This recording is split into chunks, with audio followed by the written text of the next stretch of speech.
ನಿಮ್ಮ ಫೋನ್ನಲ್ಲಿ ಪ್ಲೇಸ್ಟೋರ್ ಅನ್ನು ಸ್ವಲ್ಪ ಸಮಯದವರೆಗೆ ಆಫ್ ಮಾಡಬೇಕಾ ಅಥವಾ ಮಕ್ಕಳು ಪದೇ ಪದೇ ಆಪ್ ಡೌನ್ಲೋಡ್ ಮಾಡಬಾರದಂತ ಅನ್ಕೊಂಡಿದ್ದಾರೆ? ಹಾಗಾದರೆ ಈ ಟ್ರಿಕ್ ನಿಮಗಾಗಿ. ಮೊದಲು ನಿಮ್ಮ ಫೋನ್ನಲ್ಲಿ ಸೆಟ್ಟಿಂಗ್ಗೆ ಹೋಗಿ ಸೆಟ್ಟಿಂಗ್ಸ್ ಮೇಲೆ ಕ್ಲಿಕ್ ಮಾಡಿ. ಇವಾಗ ಸ್ವಲ್ಪ ಮೇಲ್ಗಡೆ ಸ್ಕ್ರೋಲ್ ಮಾಡಿ, ಇಲ್ಲಿ ಆಪ್ಸ್ ಅಂತಿದೆಯಲ್ಲ ಆಪ್ಸ್ ಮೇಲೆ ಕ್ಲಿಕ್ ಮಾಡಿ. ಒಂದ್ ವೇಳೆ ಆಪ್ಸ್ ಇಲ್ಲ ಅಂತಂದ್ರೆ ಆಪ್ಸ್ ಮ್ಯಾನೇಜ್ಮೆಂಟ್ ಅಂತ ಇರುತ್ತೆ, ಆಪ್ಸ್ ಮ್ಯಾನೇಜ್ಮೆಂಟ್ ಮೇಲೆ ಕ್ಲಿಕ್ ಮಾಡಿ.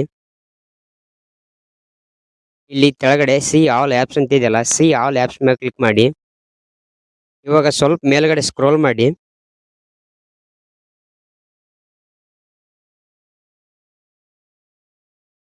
ಈಗ ಇಲ್ಲಿ ಗೂಗಲ್ ಪ್ಲೇ ಸ್ಟೋರ್ ಅಂತ ಇದೆಯಲ್ಲ, ಗೂಗಲ್ ಪ್ಲೇ ಸ್ಟೋರ್ ಮೇಲೆ ಕ್ಲಿಕ್ ಮಾಡಿ. ಈಗ ಇಲ್ಲಿ ಡಿಜಿಬಲ್ ಅಂತ ಇದೆಯಲ್ಲ, ಡಿಜಿಬಲ್ ಮೇಲೆ ಕ್ಲಿಕ್ ಮಾಡಿ.